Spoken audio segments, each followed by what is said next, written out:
오늘 골로새 교회 교우들이 등장합니다. 골로새 교회 교우들은 어떤 삶의 배경을 가지고 있느냐 하면은, 여러분, 철학하면은 그리스 이렇게 말합니다. 그리고 그리스 안에 철학의 도시 이름은 아테네 이렇게 말합니다. 그런데 그리스 아테네에서 배를 조금 타고 가면은 바로 옆에 내륙에 있는 도시 하나가 골로새 도시입니다. 골로새라는 도시는 바로 그렇게 헬라의 철학, 그리고 헬라의 신화, 그리고 헬라의 문화에 굉장히 많은 영향을 받는 도시였습니다. 왜냐하면 위치가 그러하기 때문에 더욱 그렇죠. 이제 헬라가 사라지고 로마가 지배를 하게 됐어요. 그럼 로마는 어떤 정책을 썼을까요? 헬라 정책 그대로를 받았어요. 언어도 헬라어를 그대로 사용했어요. 예수님 당시에 그 제국, 그 당시 로마 제국이었는데 그 제국의 공통 언어는 헬라어였습니다. 그래서 신약 성경이 헬라어로 써 있는 거예요. 그리고 신화 얘기인데, 신화도 그 그리스 신화를 그대로 받았습니다. 그래서 우리가 요즘에 접하는 책들은 이렇게 돼 있죠. 그리스 뭐라고요? 로마 신화. 다른 신화 얘기를 하지 않습니다. 그 얘기를 그대로 받았어요. 그리고 문화 역시도 그런 광장에서의, 아고라라는 광장에서의 토론 문화가 있었습니다. 이게 지배계층의 문화면은 피지배계층의 지도자들도 다 그걸 사모하고 피지배계층의 상당 부분은 그 영향을 받게 되는 겁니다. 골로새 교회는 헬라 제국 때에도 로마 제국 때에도 그 영향을 그대로 받고 자신의 일상 삶을 살았습니다. 그런데 이제 거기에 예수 그리스도의 복음이 전파됐어요. 예수 그리스도의 복음의 내용뿐 아니라 성령의 강력한 역사로 복음으로 변화가 됐어요. 그래서 교회가 형성이 됐습니다. 그 교회가 골로새 교회입니다. 그러면 거기에 있는 교인들의 그러한 생각들, 믿음의 상태, 이런 것들은 어떨까요? 상당 부분이, 아주 중요한 부분이 바뀌었어요. 그러니까 개종을 했겠죠. 그렇지만 그 안에서 이제 교회 안에 있는 사고방식과 문화는 골로새 사고방식 문화, 헬라적, 로마적 사고방식 문화를 상당히 많이 가지고 있는 거예요. 내가 가지고 있는 거예요. 그래서 그 사람들은 복음을 듣습니다. 무슨 복음을 듣습니까? 오직 예수 그리스도를 믿음으로 구원받는다. 복음을 들었습니다. 그렇게 말을 할 때 지난주에 저희가 살펴봤던 믿음 플러스 할례다, 이런 유대주의자들의 강조가 있었죠. 그런데 오늘 본문에서는 바로 그 얘기는 해결됐다라고 끝나고 있어요. 뭐냐면은 11절 한번 띄워주시겠습니까? 11절에 보시면은 또 그 안에 너희가 손으로 하지 아니한 할례를 받았다. 할례는 손으로 하는데 너희는 이미 손으로 받지 않은 할례를 받았다. 곧 육체의 몸을 벗는 것인데 그게 뭐냐 하면 그리스도의 할례다. 이렇게 얘기하는 것은 그리스도의 할례를 받았으니까 손으로 하는 할례는 받을 필요 없다, 이렇게 가르친 거예요. 그리고 이것이 사도행전 15장 예루살렘 종교회의에서 도장이 꽝꽝 찍혔죠. 뒤를 보면은 아주 자세하게 나옵니다. 그리고 그것으로 그 믿음으로 이긴다, 이렇게 되어 있습니다. 그런데 이번에는 할례분, 행위적인 할례 문제가 아니에요. 그보다 더 근본적인 정신, 마음, 생각의 문제입니다. 이거를 세계관이라고 말하죠. 세계관. 그런데 그 세계관이 이제 이 골로새 교인들에게도 이미 있었어요. 어떤 세계관? 철학적 세계관, 신화적 세계관, 그리고 자신의 전통, 또 자신이 배워온 학문들, 이런 것에 대한 세계관이 이미 있었어요. 그런데 예수님을 믿고 나서 이제 새로운 가르침을 받았습니다. 그래서 이 세계관 속에서 갈등하면서 새로운 걸 받았는데, 근데 이게 싹 다 사라지는 거 아니죠, 그렇죠? 이전의 세계관이, 이전의 학문적 습관, 사고방식이. 더더욱이 성경을 읽고 배운다는 것은 더더욱이 그런 그 철학적인 이런 것들과 관계가 깊습니다. 여러분, 우리 대한민국 교우들은 굉장히 복받은 교우들이에요. 왜냐하면 성경은 사건으로 계시됐다가 이걸 구전으로 내려오다가 이게 글로 기록이 됐어요. 그렇기 때문에 글을 읽어야 됩니다. 그런데 전 세계에서 문맹률이 가장 낮은 나라가 어딜까요? 뭐 다 찾아보지는 않았지만 대한민국이라 그럽니다. 왜냐면 한글이 너무 쉽기 때문에, 그리고 발음이 안 되는 발음이 거의 없기 때문에. 그래서 유네스코에 등재되어 있어요. 우리는 한글을 문맹률도 낮은 데다가 그 다음에 이 성경이 한글로 다 번역이 되어 있어요. 그러니까 우리는 성경을 다 읽을 수 있습니다. 이제 글을 읽고 이해하는 것을 문해력이라 그래요. 그러니까 글을 읽고 이해하는 것을 문해력이라 그러는데, 안타깝게도 우리나라는 그 문해력은 상당히 뒤떨어진다고 합니다. 왜냐하면 잘 안 읽기 때문에. 독서를 많이 안 한대요. 독서를 많이 안 하면 이 성경을 잘 안 읽는다는 거예요. 그리고 문해력이 떨어진다는 얘기는 성경을 읽어도 이해를 상당 부분 잘 못한다는 겁니다. 그런데 이 문해력을 높이는 방법이 있어요. 그게 뭐냐면은 철학을 배우고 철학적 사고 훈련을 하는 거, 논리학을 배우고 논리학적 사고를 하는 거, 또 이거를 잘 표현하는 수사학을 배우는 거, 그 말 표현하는 법이라는 거예요. 수사학을 배우는 거. 그리고 상식을 많이 넓히는 거예요. 문학적 상식을 넓히고 과학적 상식을 넓히고 역사적 상식을 넓히고. 이걸 한마디로 교양이라는 단어를 씁니다. 교양. 그리고 이걸 또 소양이라 그러기도 하죠. 이런 내적 교양, 내적 소양을 많이 훈련을 하면 문해력이 높아진다 그럽니다. 그런데 골로새 교회는 어떻습니까? 이미 글 읽을 줄 알 뿐만 아니라, 헬라어로 되어 있는 글을 읽을 줄 뿐만 아니라 그리스의 철학적인 토론도 많이 진행된 거예요. 그리고 그리스 신화, 로마 신화 이런 것들도 많이 읽고 다른 문학 작품들도 많이 읽는 겁니다. 그게 당시 알렉산더 제국, 로마 제국의 굉장히 큰 강점이었습니다. 그래서 성경을 헬라어로 번역하는데 굉장히 애를 많이 썼던 거예요. 번역만 되면 헬라어를 읽을 수 있는 사람이 어마어마하게 많으니까, 복음도 전파되니까, 성령의 은혜로 성경도 읽을 수 있으니까. 자, 이제 골로새 교인들은 그런 소양이 평균적으로 상당히 높다 이렇게 보시면 돼요. 근데 거기에 복음이 들어갔습니다. 어떤 복음? 오늘 본문 6절 한번 보겠습니다. 6절. 그러므로 너희가 그리스도 예수를 주로 받았으니 그 안에서 행하되 그 안에 뿌리를 박으며 세움을 받아, 같이 읽습니다. 시작. 교훈을 받은 대로 믿음에 굳게 서서. 교훈을 받았다는 거예요. 교훈을 받음으로 골로새 교회가 공동체가 형성이 된 거예요. 그런데 이 교훈을 받고 할례 문제는 그렇게 해결됐어요.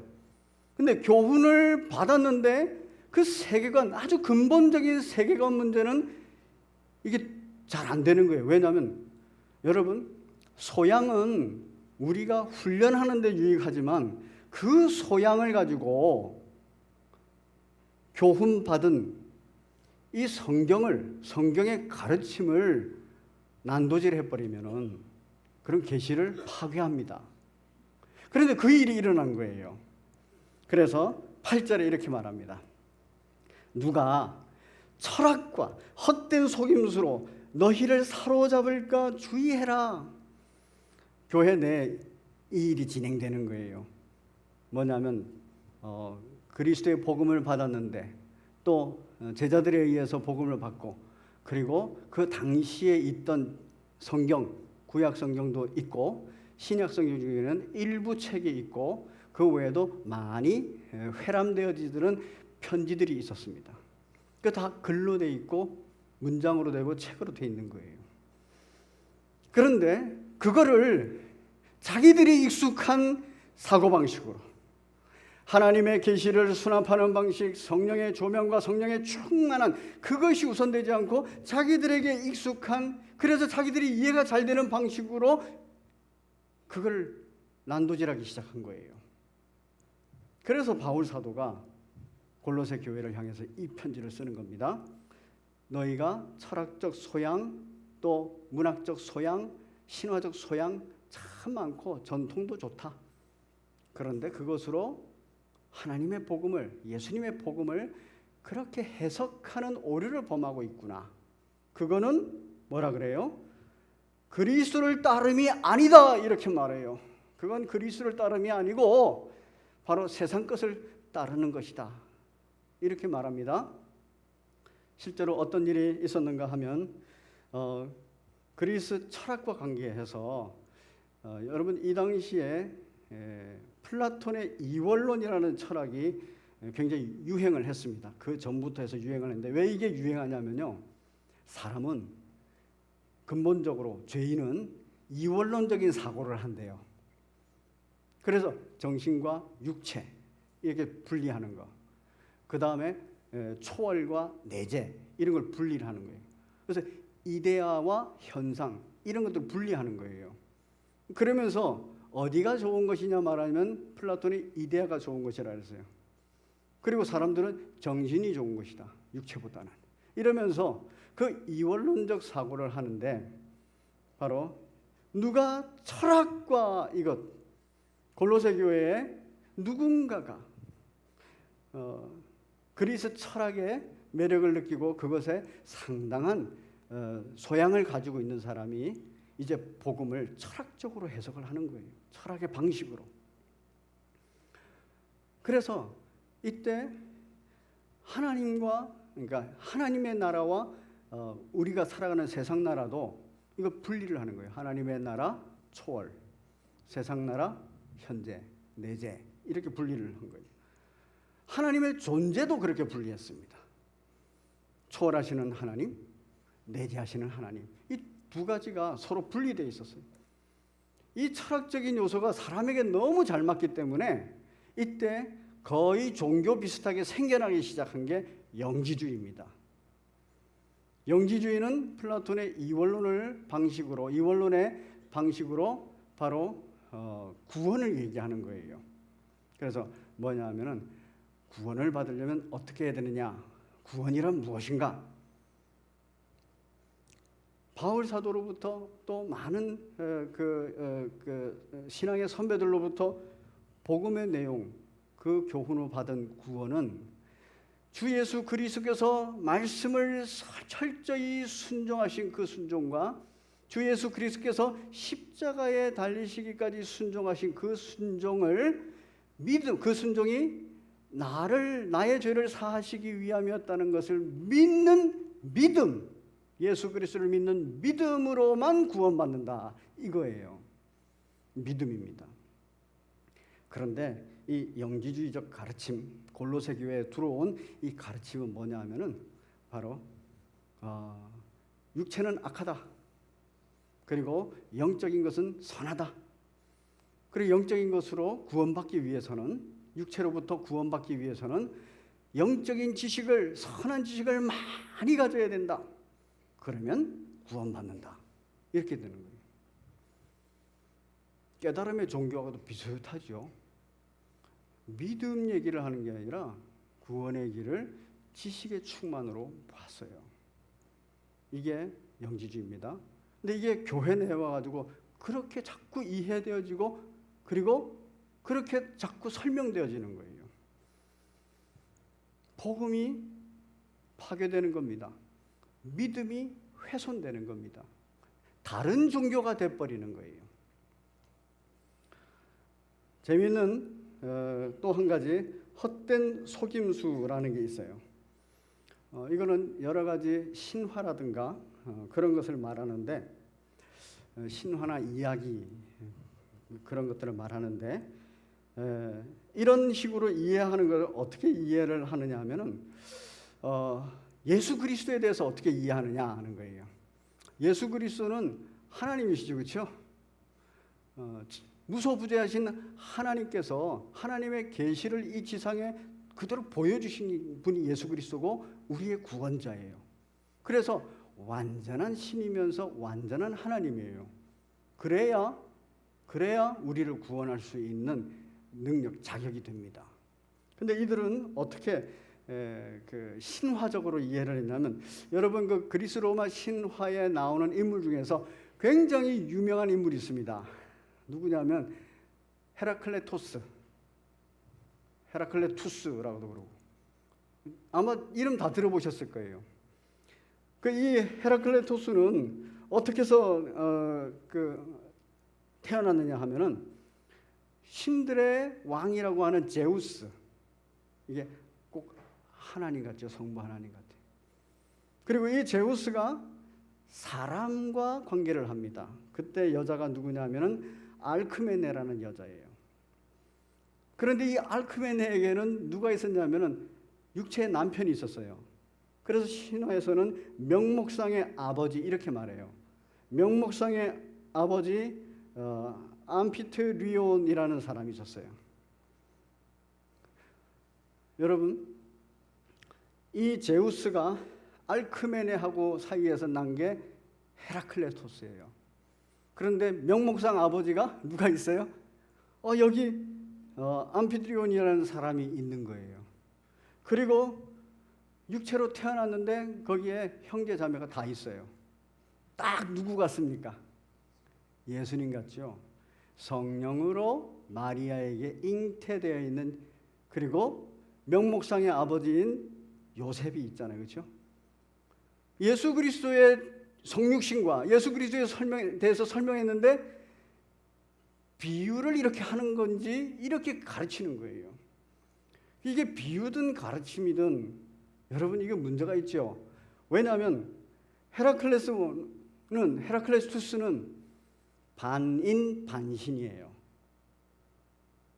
반인 반신은 절대 구원자가 되지 못합니다. 가장 중요한 부분이 틀렸어요. 예수 그리스도는 완전한 신, 완전한 인간이에요. 그래서 인간의 대표가 되고 인간의 죄를 대속할 수 있는 겁니다. 헤라클레스는 절대 안 됩니다. 그렇게 이 골로새 교인들에게 이해를 하고 있다 그러면은 여러분 어떻겠습니까? 이거 예수 그리스도에 관해서 또 구원관에 관해서 완전히 다르죠. 다른 종교가 돼버리는 거예요. 그런데 어떻게 이렇게 됐다고요? 이미 그들 마음속에 그게 있었어요. 그들의 문화, 그들의 세계관 속에 헬라 철학적인, 그리스 철학적인 문화와 세계관이 있었고 그리스 로마 신화의 이야기가 익숙하게 들려왔어요. 그리고 그들의 문화 전통이 있고 그들의 배운 학문들이 있는 거예요. 그게 저변에 깔려 있었어요. 예수를 믿었음에도 불구하고 그게 깔렸는데 사라지지 않는 거예요. 그래서 영지주의도 받아들이는 거예요. 그래서 그리스 로마 신화도 받아들이는 거예요. 여러분, 그럴 수 있겠죠, 그렇죠? 오늘 설교 제목이 교회 안에 들여놓은 트로이 목마예요. 여러분, 교회 안에 들여놓은 게 누구냐면 내가 들여놓은 겁니다. 내가 익숙한 그것 때문에 내가 들여놓은 거예요. 영지주의나 그리스 로마 신화나 또는 다른 초등 학문들, 전통에 입각한 그런 모습들 내가 들여놓은 거예요. 들여놓으면 무슨 일이 벌어질까요? 사진 한번 보겠습니다. 2004년도에 트로이라는 영화가 만들어서 개봉이 됐습니다. 그 목마를 놔두고 돌아가 버리니까 트로이 성 안에 있는 그 도시 안에 그 국가 안에 있는 왕을 비롯해서 제사장 그리고 지도자들이 그것을 어떻게 할까 고민합니다. 저거를 들여올까? 저거를 저대로 놔둬야 되나? 바깥에 있는 상태에서 불을 살라 버려야 되나? 이런 토론이 벌어졌어요. 그런데 이들의 사고방식에는 뭐가 있냐면 전쟁을 치르고 나면은 그들이 무사한 귀환을 위해서 포세이돈 신, 바다의 신이죠. 그 포세이돈 신에게 제사를 드리는 일을 한다. 아, 저게 그 포세이돈 신에게 바쳐지는 제물인가 보다. 그렇게 이해를 했고 또 이거는 지금 우리가 전쟁을 치르고 나서 항상 전리품을 갖게 되는데 이거는 상징적, 승리의 상징을 말하는 전리품이다. 이렇게 얘기하는 게 우세했어요. 그들은 바로 신께 제사를 드리는 것과 제물을 드리는 것과 또 전리품으로서 이해가 있었던 겁니다. 그래서 토론이 많았으나 결정이 난 것은 드려오자예요. 여러분, 이 트로이 목마는 선물 케이크입니까? 아니면 폭탄입니까? 이거 폭탄이에요. 그런데 그때 이걸 보고 분별하는 토론이 벌어졌을 때는 이게 선물인지 달콤한 케이크인지 아니면 이게 폭탄인지 구별이 안 된 거예요. 그러면서 자기들 세계관, 자기들 생각에 맞는 대로 들여왔어요. 자, 그 다음 그림 보겠습니다. 저렇게 어마어마하게 크니까 수많은 사람들이 이렇게 들여왔습니다. 그리고 나서 뭘 했어요? 승리의 축제를 했어요. 그걸 갖다 놓고 전리품을 갖다 놓고 춤추고 노래하고 축제를 했어요. 축제는 빠질 수 없는 거 술이 안 빠지죠. 술을 언제까지 먹어요? 취할 때까지 먹어버립니다. 취해가지고 밤이 돼서 잠이 들었습니다. 밤이 딱 되니까 그 전리품으로 가져온 어마어마한 트로이 목마 안에 숨어있던 약 30명의 그 사람 군인들이 저렇게 나오는 거예요. 저 사람들이 한 일이 뭡니까? 성을 점령하는 건가요? 아니에요. 그 성문을 지키고 있는 사람들을 죽여버리고 성문을 여는 거예요. 그 성 밖에 숨어있던 그리스 연합군이 어마어마하게 들어와 버립니다. 그리고 거기에 있는 사람들을 다 죽이고 거기에 있는 건물을 불살라 버려요.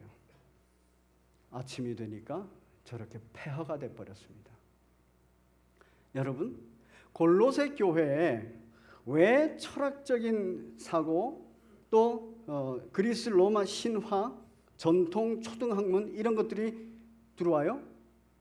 자기들이 거기에 익숙한 거예요. 그래서 들여오는 겁니다. 자기들이 그걸 해석해버려요. 뭐를? 바울 사도가 주었던 교훈을, 그 당시에 있던 성경을 자기들이 해석해버리는 거예요. 그리고 그걸 원해요. 그래서 신론에 대해서도 기독론에 대해서도 구원론에 대해서도 달리 해석해버리는 겁니다. 얼마나 무섭습니까? 거긴 종교, 거기는 기독교가 아니에요. 그리스도교가 아니에요. 그러면 이것은 1세기에만 그러고 지금은 안 그럴까요? 21세기에 똑같은 일이 19세기부터 벌어지게 됐습니다. 여러분, 바울 사도가 전한 교훈 이거 있어요. 이거 성경에 기록된 그대로예요. 바로 종교개혁의 개혁주의 신조들이죠. 저희가 이미 오후 예배 때 다 배웠던 겁니다. 유튜브에서 정지해서 한번 살펴보십시오. 그런데 이 종교개혁이 일어나고 개혁주의 신앙 고백들이 완성이 되고 나서 무슨 일이 벌어지냐면은 청교도 운동 벌어지고 그 다음에 세상 학문에서는 계몽주의라는 게 일어나요. 이 계몽주의가 뭐냐면 사람의 이성이 극대화되는 거예요. 그래서 모든 사물을 이성적 판단을 하는 거예요. 낭만주의 올라옵니다. 사람의 감성이 극대화되는 거예요. 그래서 오늘날에도 나를 이해시켜라 이러면 계몽주의의 영향이구나. 나를 감동시켜라 그러면 낭만주의의 영향이고 이렇게 생각하시면 돼요. 물론 그전에도 다 있었는데 이게 극대화로 일어났어요. 사람에게 가치로, 아주 높은 가치로 된 겁니다. 그 후에 실존주의가 일어났어요. 실제 내 삶의 자리에서 경험되어지는 것만이 사실이고 경험되어진 것만이 진리다. 그래서 실존을 확인하는 거예요. 하나님도 그렇게 확인을 합니다. 그러다가 요즘은 포스트 모더니즘이라 그러죠. 포스트 모더니즘은 앞에 걸 전부 다 해체한다 이런 말을 하는 건데 해체가 됩니까? 안 되니까 앞에 거 모든 것을 다 포용하고 가는 형태로 되어 있어요. 지금 포스트 모더니즘은 모든 정신사조가 다 들어와 있습니다. 그걸 전부 다 인정해 주자는 그러한 주장이에요. 그리고 나서 역사 속에 없었던 일이 벌어지죠. 계몽주의가 나오면서 역사적 비평 방법이라는 아주 독특한 신학 방법이 출현하게 됐어요. 그전에는 이런 방법이 없었습니다. 그런데 이 역사적 비평 방법이 어떻게 나왔냐면 성경도 이제 문학책처럼 봐서 역사적으로 비평을 해보자. 이러니까 성경 속에 이성, 계몽주의 사상, 이성으로 이해 안 되어지는 기적, 이적 막 이런 것들이 많은 거예요. 그거 전부 다 걷어내버리는 겁니다. 그리고 역사 속에서 이 성경은 몇 년도에 기록됐을까? 누가 기록됐을까? 결국에는 우리가 믿는, 지금 믿고 있는 그런 저자들하고 완전히 다릅니다. 역사적 예수 연구를 시작했어요. 성경에 나와 있는 예수는 신격화시켜서 잘못 만들어 놓은 거니까 역사적으로 그 예수는 어떤가 이러면서 조사를 하자, 연구를 하자 이래가지고 역사적 연구가 들어갔어요. 그리고 계시로서의 성경을 인간의 이성과 감성으로 해석을 했는데 신학 방법이라고 써있는데 제가 잘못 쓴 겁니다. 철학 방법이에요. 철학적 방법을 도용해서 그렇게 재해석을 하기 시작했습니다. 골로새 교회 교인들하고 굉장히 비슷하지 않습니까? 철학의 방법, 또 신화의 방법, 자기 그 과학의 그러니까 그 학문의 방법, 전통의 방법 이런 걸로 재해석해 버렸어요. 그래야 사람들에게 잘 이해되어지고 공감되어지고 감동이 오고 그래야 변화가 있다고 생각하니까. 오늘날에 똑같이 이원론이 진행이 됩니다. 계몽주의 이후에 내재성, 초월성에 대한 논쟁이 자유주의라고 하는 그 신학 그 계통 속에서 일어나요. 그래서 내재성을 강조하는 사람, 이 내재성에 대해서 반대하면서 초월성을 강조하는 사람, 바르트 같은 사람이에요. 그 다음에 바르트의 또 반대, 초월성에 반대해서 내재성을 강조하는 사람, 보네포 같은 사람. 그 후에 보네포 이후에도 내재성을 강조하는 과정신학자입니다. 과점이 아니고 과정신학자들, 급진신학자들, 뭐 사신신학, 세속신학인데 요즘에 우리 한국에서 굉장히 많이 언급되는 공공신학도 그 중에 하나입니다. 내재성이라는 얘기는 우리 얘기를 하자는 거예요. 우리 얘기. 저 초월해 있는 하나님, 신 얘기, 신앙 얘기 그런 거 말고 우리 얘기를 하자. 그러니까 얼마나 가까이 감동적으로 쉽게 이해되어지고 다가옵니까? 그런데 이것이 일부 맞으니까 그게 미끼가 돼가지고 물면은 걸려 들어가는 거예요. 여러분, 제가 언젠가 밥입니까 미끼입니까 이런 제목으로 설교를 한 적이 있었어요. 밥인 줄 알고 덜썩 물어버리면은 잘못하면 미끼면 거기 덜려가는 거예요. 자, 결국에는 초월성과 내재성의 이 이원론이 들어와 있는 겁니다. 그러면서 지금은 이원론이 일원론으로 바뀌었다 그래요. 여러분 플라톤 이후에 그 제자가 아리스토텔레스인데 그가 플라톤을 비판하면서 이론론을 주장했죠. 그 이론론은 초월성은 배제한 이론론이에요. 마찬가지로 여기에서 오늘날은 어떤 거냐면은 오늘날 말되어지는 게 내재성이 초월성을 완전히 잠식해버린 세대다 이렇게 말해요. 그래서 저 하나님에 관해서 초월성에 관해서 얘기를 하면은 전부 다 감동이 안 되는 거예요. 그런데 초월성, 내재성 두 개 다 문제인 겁니다. 그건 철학을 받아들여서 성경을 재해석하는 거기 때문에. 그런데 종교개혁 이후에 지금까지 개혁주의 교회는 아까 우리가 봤던 그 신앙을 그대로 유지하면서 와요. 왜? 그게 성경적인 해석이기 때문에. 성경에서 말하는 거니까. 사람은 이렇게 요구하고 이렇게 말하면 이해가 잘 되고 감동도 잘 될 것 같지만 그렇지 않고 성경이 말하는 대로 하는 것이 그게 올바른 기독교라는 거예요. 오늘 본문에서 본문 한번 띄워주세요. 7절에서 그 안에 뿌리를 박으며 세움을 받아 교훈을 받은 대로 믿음에 굳게 서서 감사함을 넘치게 하라. 여러분 교훈 받은 대로예요. 그런데 세상은 끊임없이 이 교훈 받은 대로 못 나가도록 도전해 옵니다. 그것도 달콤한 케이크로, 그것도 정말 전리품 같은 선물, 트로이 목마로. 우리는 우리 속에 그게 있기 때문에 트로이 목마를 그냥 끌고 들어와요. 우리 속에 그게 있기 때문에 그런 가르침을 받고 싶어하고 그런 설교를 듣고 싶어하고 그런 성경 해석을 보고 싶어해요. 왜? 그리스도는 근본적으로 성경이 이렇게 해석하고 있습니다에 대해서 들어야 안정이 되니까. 그게 자유주의 신학입니다. 그게 지금 골로새 교회에 있었던 문제고 그것에 관해서 바울 사도가 정확하게 진단해 내리는 겁니다. 사랑하는 우리 성도 여러분, 오늘날 유튜브에서 굉장히 오픈돼서 제공되어지는 많은 설교, 많은 가르침, 많은 신학적 얘기, 그 여러분 구별하셔야 돼요. 아, 저게 철학인지 헛된 속임수 신화인지 저게 전통 얘기인지 저게 초등학문 얘기인지 그럴싸해 보여도 초등학문인지 아니면 정말 성경이 말하고 있는 내용인지 믿음이 중요합니다. 그리고 그 표준은 성경 말씀입니다. 이 말씀을 해석하는 것은 바로 성령께서 하셔야 돼요. 사람의 철학이나 헛된 속임수나 그리고 전통이나 또는 초등학문으로 해석하면 안 됩니다.